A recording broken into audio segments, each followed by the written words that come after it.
night, Henry and Gordon were alone with James. Although the Fat Controller was beginning to think well of him, whenever a chance came, the other engines would talk of nothing but bootlaces.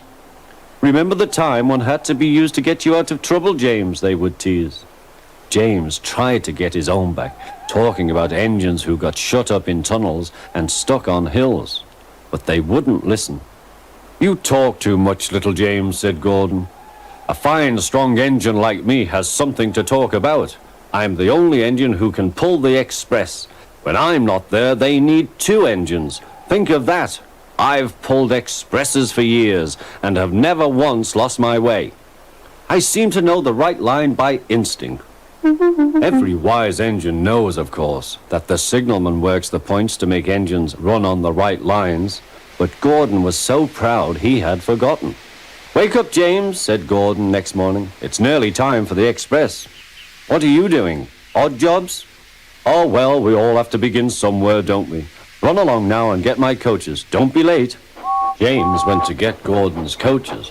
They were all shining with lovely new paint. He was careful not to bump them, and they followed him smoothly into the station, singing happily, "We're going away, we're going away." "I wish I was going with you," said James. "I should love to pull the express and go flying along the line." Gordon, with much noise and blowing of steam, got ready to back onto the train.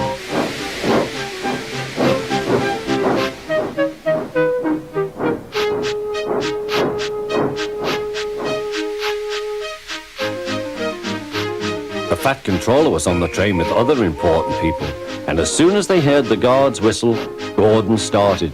"Look at me now," he puffed, and the coaches glided after him. "Poop, poop, poop, poop, poop. Goodbye, little James. See you tomorrow."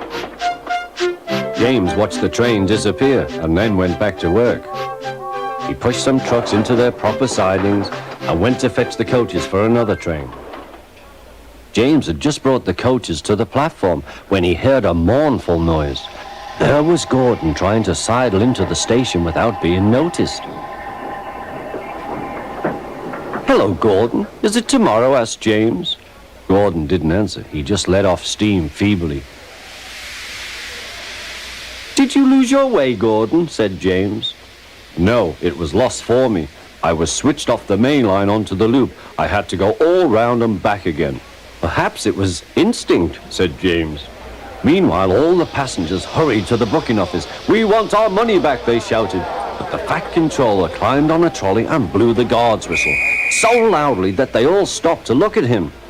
Then he promised them a new train at once. "Gordon can't do it," he said. "Will you pull it for us, James?" "Yes, sir, I'll try." So James was coupled on and everyone got in. "Do your best, James," said the Fat Controller. Come along, puffed James. You're pulling us well, sang the coaches.